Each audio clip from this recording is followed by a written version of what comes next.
So let's talk about, how did you sort of get discovered for Apu Sansar? Well, discovered is right. We were in Asansol those days, and my father was posted there. And we already knew that Manikda was already very famous. He had made Pathir Panchali, he had made Aparajito. And there was this big hunt for Apu's wife, Aparna, young girl. So there were a lot of ads in the paper. And one of my cousin in Asansol very jokingly said, "Why don't you apply?" So we laughed, and end of conversation, came back to Calcutta, and I was schooling there I was staying with my grandparents, and I used to go to Daya Station and back by bus every day. And one morning, rather afternoon, when I came back, a man met me at the doorstep and said, "What's your name?" So I got slightly nervous, and so he asked me my name. I told him. "What's your father's name? What's your telephone number?" At that point I got very nervous, but I was at the doorstep, so I was all right. And then I went, I told him. And then I think he contacted my parents. And anyway, Manikda had posted spies in front of all the schools, and they were following all these young people home. And thank God nobody was bashed up in the process. So my father, Manikda, spoke to my father, and he said it's all right, because by that time he was very famous. It was very prestigious thing, and the book Pathir Panchali was widely read in Calcutta and very acclaimed. So all my father said was that do a proper screen test, and if you feel she's not up to it, for God's sake, don't take her. Don't make a fool of her or anything like that. So Manikda called me for a screen test. I went, and I stood there in front of the camera, and he said, "Turn right, look straight, look up, look down. Excellent, fine, cut." And that was it. And then I reported for work. Of course, I got a script beforehand. And I was 13, Ramesh, and I got a script. I got all my scenes in advance, every one of them. And then I reported for work. Did he talk to you about the character, or about what you were supposed to do when the first day you reported for work? Not the first day, but earlier he kept meeting me, and you know how intense his eyes are. He kept looking at me, but not once did he intimidate me or worry me or scare me. I wasn't at all, I was totally at ease. I called him Manikda, and his wife was Monkudi, and I was totally at ease. Only thing he said, "Don't wear skirts in front of me." And you look too young. Not very much, not in depth. He said, "Have you read the book?" I said, "Yes." Then he asked me, "Have you read the script, and do you have any questions?" So I said, "No."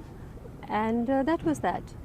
And the first day he looked at me, he did my, supervise the makeup and all that, what I had to wear. Saris were personally selected by him. And that's it. What was the first day's scene? Can you talk about that, the first day? Yes, I remember that vividly. The first day's scene was when Apu brings his wife home to Calcutta for the first time. And the scene was that I enter the room and, enter my married life, for the first time.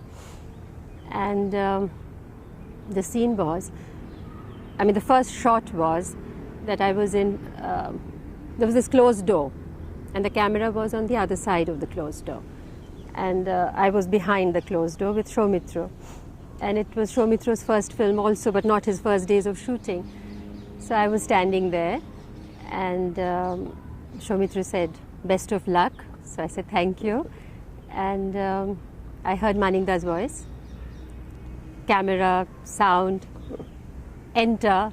So I opened the door, entered, and there were these bright lights, and I was kind of perplexed and slightly dazed, and I couldn't hear very well. It was a very strange feeling. And through all that, I heard Manikda's voice. Take one step forward, look up, look slightly towards your right. Excellent, wonderful. One more step, a little bit of a sigh, cut. Lovely, next shot. So that was it. And strangely, what I felt later was like how Aparna felt, and what I felt was somewhat similar. Like she was entering, not knowing what to expect on the other side of the door, and for me it was the very first step, crossing the threshold, and we felt a little bit of anticipation, a little bit of fear, nervousness, and that's it, like facing the...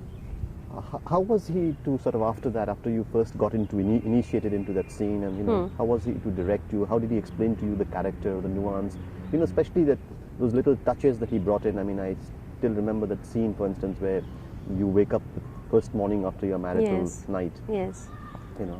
How was that explained to you? How was that? He just explained the scene, like he sat down in front of me and he told me what to do. Just explain the scene. This is what's happening. I think he realized I was very young. He didn't confuse me with lot of details. That was in his head, and all he wanted me to execute, to perform, and actually not to worry too much about the details. I think he was right. I remember the first day. The scene that you're referring to. There was a few more dialogues, and I rehearsed, and then he called me aside. He said, "Rinku, I just perhaps you shouldn't speak so much. Let's slash. You don't mind, do you?" I said, "No, I don't mind at all." And so like that, he kept guiding me, and then he kept made me rehearse only a couple of times, not if that at all. Just perhaps often it was just one rehearsal and then take. I think later on at Nayak's stage or Shimabadhu's stage, he would explain, he would have a chat. But during Apur Sansar, there was hardly any, it was just no direction as such. It was just say that, "Rinku, this is the scene, and I want you to go to the door and just look back and say a few words and go out." And then I did it. And if he found there was something wrong, he would say, "Okay, don't look back," or "close the door gently." That sort of thing. But not a character analysis or that particular scene, this is your night after, and therefore, nothing like that. There was a lot of sensitivity still in that, that whole yes. thing that he created. That scene became... especially when he opens that cigarette packet. Can you explain the scene a little bit? Well, I remember it exactly, how I get up and then the knot, and, then I come back and I sort of hit him gently, and that he said, "Don't hit him like that, it's looking very anglicized gesture. Hit him firmly." And then I go out, and then the chula, right? Yes. I haven't seen the film for a long time. That was Manikda's wedding present to us, Apur Sansar. And then the chula, then the railway track, right? Then I hear the train, then I come back. No, I don't come back. I'm doing it while he wakes up, and then he opens the cigarette packet and he looks and he sees and he smiles. And before that is the hairpin. That became, immediately the couple was endeared to the entire Bengali youth, I think. The world youth. The world youth, yes. And Aparna became everybody's... You did Apur Sansar, and I think the next film you did with him was Devi. That's right, yes. That's a character which again was, a bride who comes in, and yet here she goes under a psychological trauma. Yes. There is a... Yes. Can you talk a little about Devi and what it was, how you got that? Again, Ramesh, you must realize I was, Devi when I was 14, right? And now my perception is different. But at 14, my perception was entirely, I mean, it was like coming to work was meeting Shubroto. I used to call him Shubroto Kaku then, now I don't. And Purnenduda, and it was like family, Bhanuda, Anil Babu. It was, you know, and they would say, what do you want to eat? What do you want to drink? And I would just be there. Somebody would do my makeup, somebody, and I remember during Devi, Shubrotu, as usual, used to take hours lighting up, and I used to go to sleep. In that scene, you know, where when the mental breakup had already started, breakdown rather, had already started. And you remember the scene where the child comes in, the ball comes inside, and he's scared, and I call him, and he's terrified, and he runs away. So I used to sleep, and they used to wake me up, and I did my bit, and then went back to sleep again. And but were you aware of the character, that you were playing a character who had a certain amount of, you know, was undergoing? No. Did the story hit you? No. Apur Sangsar, the romance hit me. Devi, I felt instinctively that it was bizarre. You know, whenever the makeup, or whatever scene I was doing, I felt it. But in totality, no. I didn't analyze the character. I didn't consciously say that I'm, just a wife at this moment, a normal person who's loved by her husband, who leaves her and goes away for further studies, etc. And now I'm going to change into this, and the conflict has started. No, I didn't plan. That was in Manikda's mind. I just went to work and worked every day, whatever I was told to do. You know, there was not a conscious, I didn't plan my character as such, no. You know that scene where Chobi Biswas comes and prostrates? Yes. Can you describe a little bit of that? Because I can only tell you what I felt, because I suddenly felt terrible, because Chobida, again, an elderly person, and a great man in the film industry then. And I had known him, and I always touched his feet. Every day I touched his feet when I came to work. And suddenly, I mean, and not only touching my feet, the way he falls at my feet, I mean, it was terrible, and I felt it, you know, the withdrawal and the total shrinking of myself. And it came very naturally. Only thing, the scratching on the wall, the nail bit, that was done over and over again, because that particular Manikda wanted, you know, that clawing of hand, and that was elaborate, and that Manikda planned, and we all had to do it exactly the way he wanted. You know, the framing and everything. The rest was... And after that, you are then almost enthroned as a Devi. Yes, and yes. How did you feel? Because you, after all, come from Bengal, and you must have, you know, related to... Yes, but you see, what you're asking me is now what then I knew. But at that stage, all I felt was that, I think I felt what the character felt, really, that what is happening. You know, a little bit of perplexity. And there I used to sit all day practically. I used to sit in one place while everybody went about their business, and the camera was placed and the lighting was being done. And a lot of people used to come and collect there. And one day an old man, and again a very old man, came and touched my feet and started crying and said, you know, I've got a very ill grandchild at home. Can you please do something? Can you save him? You know? So, I mean, that sort of thing happened a couple of times. In reality? In reality. While the shooting was in progress, you know, while not actually the shot was on, but, you know, he had heard from somewhere. And so I used to sit there and feel very, very tired at the end of it, you know. But now that you look back, I mean, that was now your perceptions then were little, you know, as an innocent young girl. When you look back now, what do you think of that character, Devi, and what do you think of the whole scene, you know, your experience with Manikda and working? I mean, it was such a complex character, and it was such a beautiful film, and and I mean came so early in my life, my very second film. I still consider that's the best role of my life, and sometimes I think had I been aware of the enormity of the role, would I have done it better? But I frankly think no. Now I understand the whole thing better, perhaps. But then I was more spontaneous, I was nearer the age. So what I'm trying to say is that Maningda's casting, he takes people who really suit the role. And in certain roles, he takes people who can perform also. I mean, like for instance, in Devi, Chobi Bishwash's role needed performance. So therefore, he was taken. And Maningda drove him crazy because that particular scene, when he's pacing up and down with those slokas and the dream sequence, and it took a lot out of Chobida.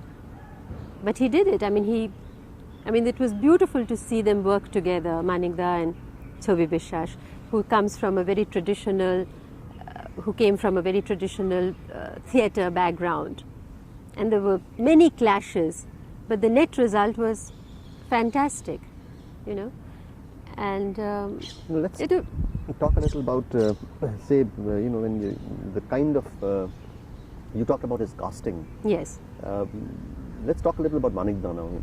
Do you think that the Tagore influence, as everybody says, a great deal? You worked with him in so many films. Yes. What is your assessment of the man? It's. I've accepted Maningda as Maningda. I've never really tried to assess him, as a person. And now that